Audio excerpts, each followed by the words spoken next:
Hello everyone, welcome to today's US Open live webinar. It is Thursday, October 26th, 10 minutes before Wall Street opens. I'm your host, Nikos Zavouras, Senior Financial Editorial Writer at FXCM.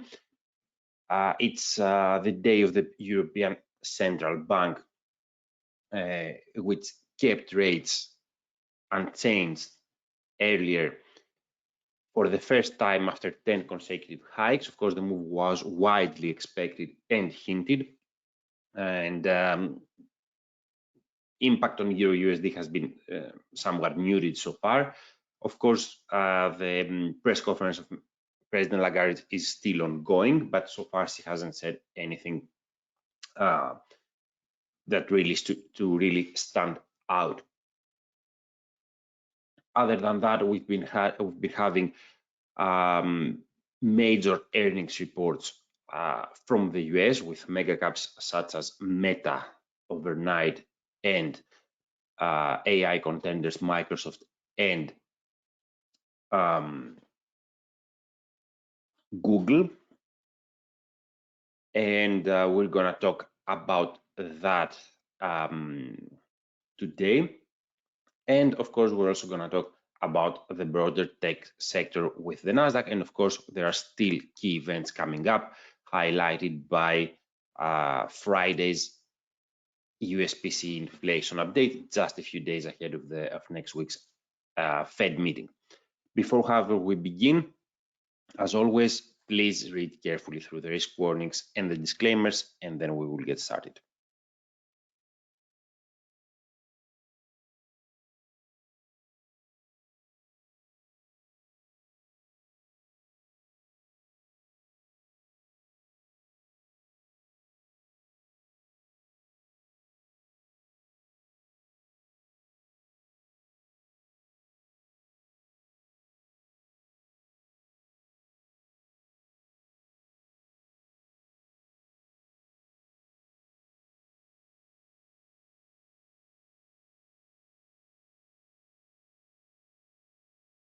Once again, please read carefully through the risk warnings and the disclaimers, and of course, please bear in mind that anything discussed in this session does not constitute investment advice and should not be taken as such. So let's give it a few more seconds for you to do that, and we'll get started.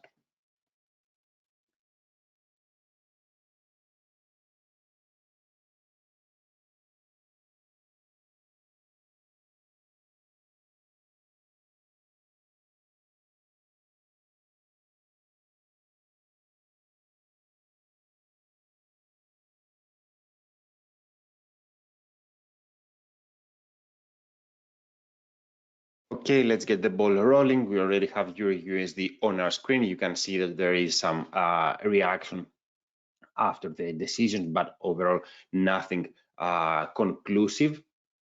As I said, the central bank held rates unchanged for the first time since it started its tightening cycle in July 2022, and after 10 consecutive rate hikes worth 400 basis points.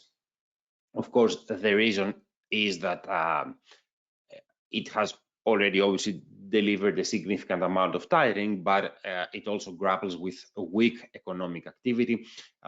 President Lagarde said that herself today, and of course that has manifested in really slow growth rates for Eurozone and subdued PMIs, poor PMIs, actually bad PMIs, and of course the German economy, the economic engine of Europe, is expected to contract by 0.5% this year, according to the IMF recent projections. Now, on the other hand, although inflation dropped substantially in September, it is still expected to stay high for too long, according to today's statement by the ECB. So officials may have a hard time staying on the sidelines. President Lagarde, in her speech, which is still ongoing today, said that now it's not the time for forward guidance, and definitely doesn't give us much to work with. In any case, that's what we have. You see the reaction that the euro got some uplift, but now, but you can see there is not really much of a direction, and the technical analysis has not really changed from what we have been talking about over recent weeks. Technically and fundamentally, of course, the path of least resistance remains lower. We have the Middle East source of risk, which can benefit the greenback as a safe haven.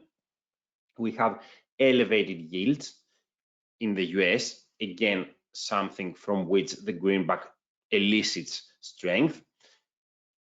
And we have a higher for no longer narrative from the Fed, which again has been a tailwind for the US dollar. As such, there is still scope for new 2023 lows located at 1.0447 for the pair. Although further weakness towards and beyond 1.0337 may prove elusive. On the other hand, as we said, the ECB may have a hard time staying on the sidelines given that inflation is still high, and it has actually, the ECB has actually done less progress on inflation than its US counterpart. And the truth is that last week's gains for the pair may have been a sign of the USD's the limitation of the USD strength. It did recover, it tested critical resistance levels, and it may get a chance to do so that again. The road towards the 38% Fibonacci of its last leg lower remains open, but as we have said, the upside remains unfriendly, and it would take something significant to change that and give the euro the opportunity to post a more significant recovery, a more meaningful recovery. Of course, there are key events coming up both tomorrow and next week. Next week we have the Fed, of course, so there may be some containment and some hesitance here. But we're going to talk about more what's ahead at the last session, at the last part of our session. Now we're going to leave Euro USD behind us and go to the Nasdaq.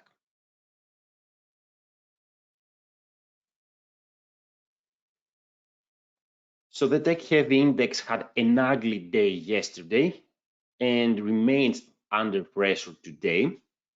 Once again, we have the Middle East conflict, and there was renewed risk aversion there as the Israeli Prime Minister reaffirmed his plans to for a ground assault in Gaza, which he hasn't done so far, and that could spark an escalation. There was a rebound in treasury yields because we talked how recently they had a pullback, and it could not really draw any help from the tech earnings, which have been mixed. Microsoft and Google both posted strong results, but the latter dropped. Its stock dropped because markets were disappointed by the cloud segment deceleration and underwhelmed by its artificial intelligence messaging. Microsoft, on the other hand, rose after its results, which showed that the artificial intelligence progress it's doing makes its way into the balance sheet and enhanced its cloud revenues. And of course, you can read more about that on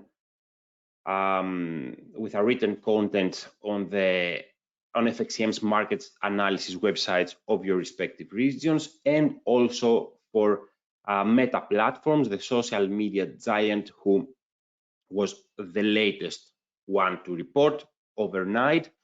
Blowout results, but faces difficulties. But we're going to talk in a bit about that extensively. Now, the index test the 200 days EMA, exponential moving average, the blue line that you see on the chart, and that exposes it to the 38.2% Fibonacci of the 2022 low, 2023 high rally. Above it, the correction is still viewed as limited. And the RSI, you can see on the bottom part of your chart, the relative strength index that moved to oversold conditions. And that can lead to a rebound. And you already see how, although still in negative ground, it catches a bit. So the National 100 does have the chance to push higher, and it will need to return above the 200 period EMA, the black line at around the 15K mark, to regain the initiative. But the 2023 highs at 15,946 look distant. So all in all, the index is in risk, but the correction is still limited.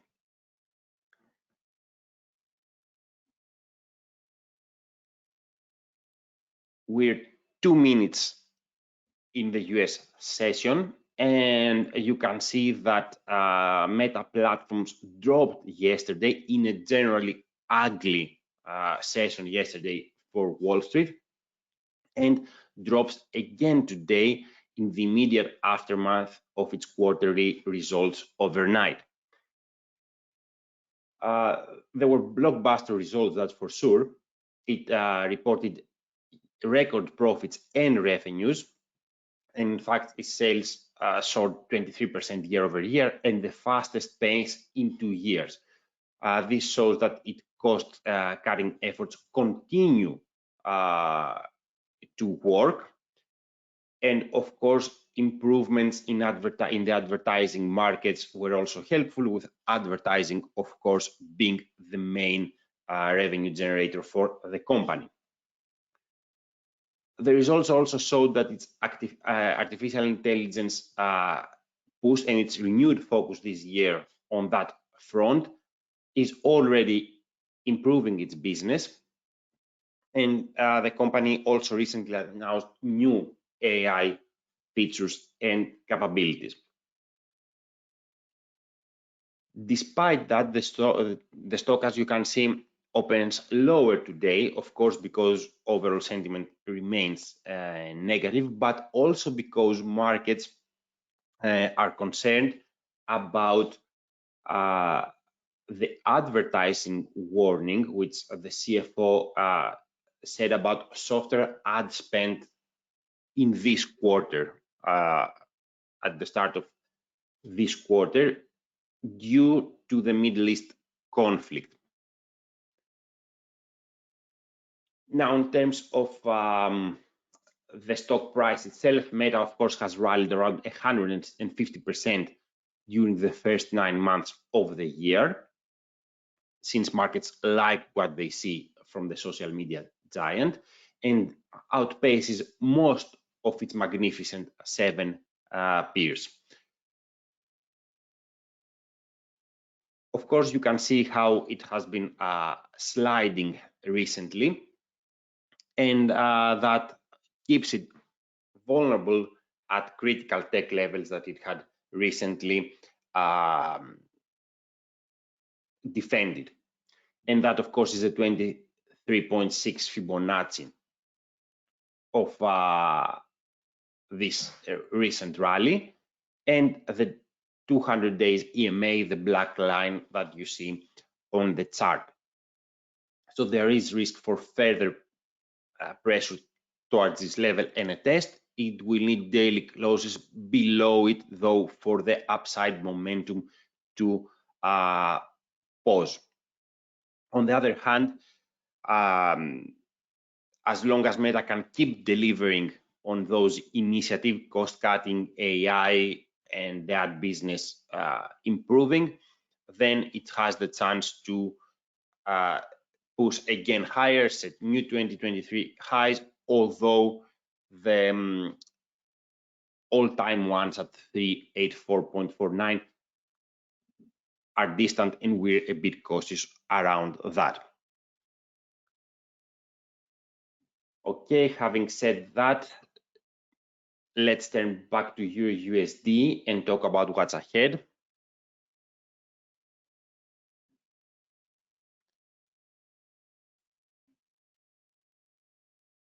Just to have a Euro USD on our chart, and also I'm checking to see if there was anything noteworthy from President Lagarde that may be worth mentioning. In any case, let's talk about what's ahead. We have US PCE inflation as Friday's main event, just a few days ahead of next week's pivotal policy decision by the Fed. Now, inflation has been coming down, has moderated substantially, but it's still too high as per the Fed's own admission. This is the PCE report, and core had come down further in August, but headline had actually ticked up, showing that there is some stubbornness there. And given the fact that the US economy is very strong, and a testament to that was today's preliminary GDP, which came in pretty strong, and of course the PMIs and other measures. So the Fed may need to do more, and it has kept the door open to doing more, although we have seen some softer commentary recently, partly from officials who were worried about the elevated yields, something for which we have talked about. Now, next week, we have the Bank of Japan, another critical decision there. Although there have been hints that it's moving towards normalization, it has not pointed to any immediate change of the ultra-loose stance, which has been detrimental to the yen. It believes that inflation has not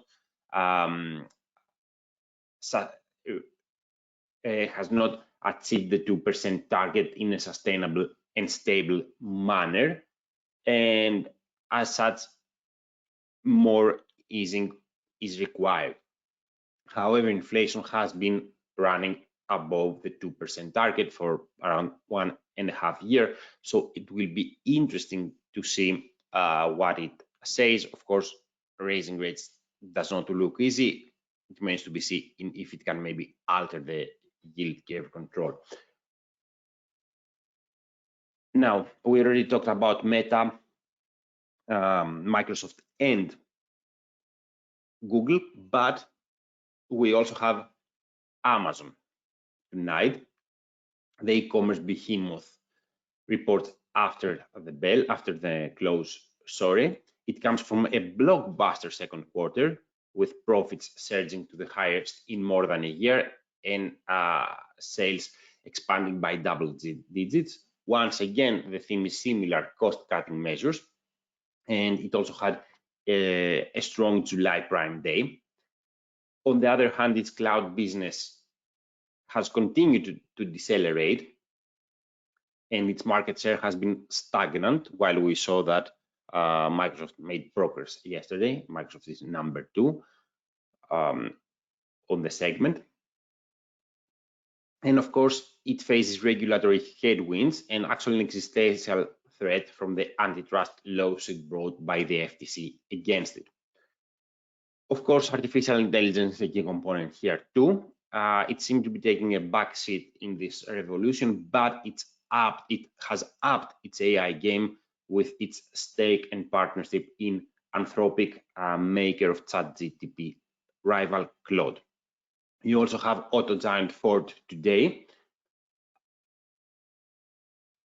which announced a tentative agreement with auto workers who have been on a strike on some of its plants and other automakers as well. So that's definitely a positive development there, but overall a challenging environment for the auto industry and lower demand, subdued demand for EVs.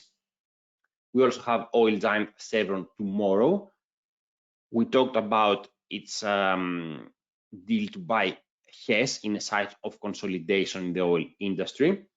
Again, we have talked about it in the previous session, so we're not gonna delve more into that. So that is it for me, pretty much. I don't see anything else from Lagarde to stand out in a quick look. So that's it from me. We will talk again next week on Tuesday. Thank you for joining me.